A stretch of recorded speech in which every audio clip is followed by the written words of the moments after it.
ভূমি সংক্রান্ত সেবা আরও সহজ, স্বচ্ছ ও নাগালের মধ্যে আনতেই যশোরের কেশবপুর উপজেলায় শুরু হয়েছে 3 দিন ব্যাপী ভূমি মেলা।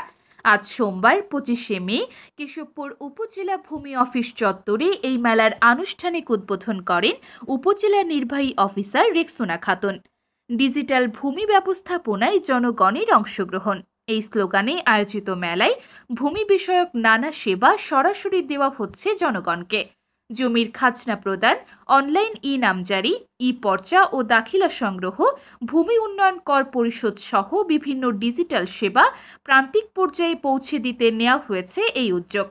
উদ্বোধনী অনুষ্ঠানে সভাপতিত্ব করেন উপজেলা সহকারী কমিশনার শরীফ নেওয়াজ।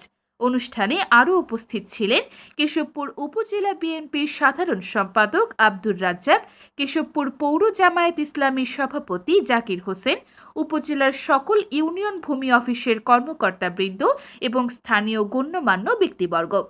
উদ্বোধনের আগে একটি বর্ণাঢ্য র্যালি উপজেলার প্রধান সড়ক প্রদক্ষিণ করে।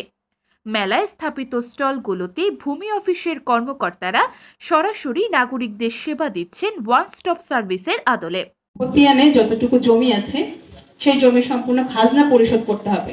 তবে এক্ষেত্রে একটা বিষয় আমি আপনাদের বলি যে যখন একটা খতিয়ানে 5 জন মালিক যদি থাকে, 5 জন মালিক চাইলে কিন্তু তারা আলাদা আলাদা খতিয়ানটা খুলে নিতে পারে, অর্থাৎ জমা বিভক্তি যে বিষয়টা সেই জমা বিভক্তিটা তারা করতে পারে।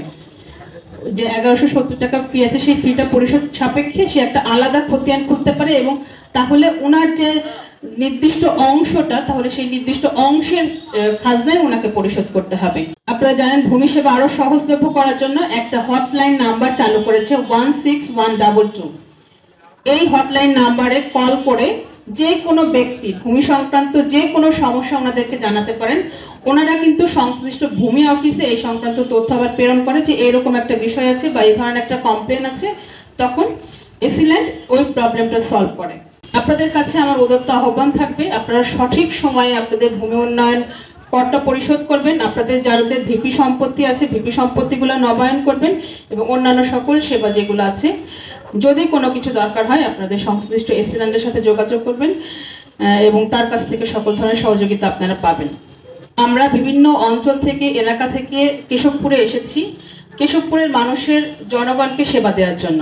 আমি যেদিন থেকে জয়েন করেছি সেদিন থেকেই যে কোনো মানুষ আমার এখানে আসতে পারে, এবং আমি কিন্তু আপনারা অনেকেই দেখেছেন যারা আসছেন সেবা গ্রহীতা হিসেবে, আমি কিন্তু সারাদিনই কথা বলি মানুষের সাথে, এবং আমি একটা সব সমস্যার সমাধান আমি দিতে পারি না, তবে যে সমস্যাটার সমাধান দেখানো হবে আমি বলে দিই কিভাবে হবে, এবং আমার এই অফিসে যারা আছেন তাদের প্রতি আমরা একই নির্দেশনা যে সব সমস্যার সমাধান আমরা করতে পারবো না, কিন্তু সমস্যাটা কোথায় গেলে কিভাবে গেলে সমাধান হবে এটা আমরা তাকে জানাই দিব।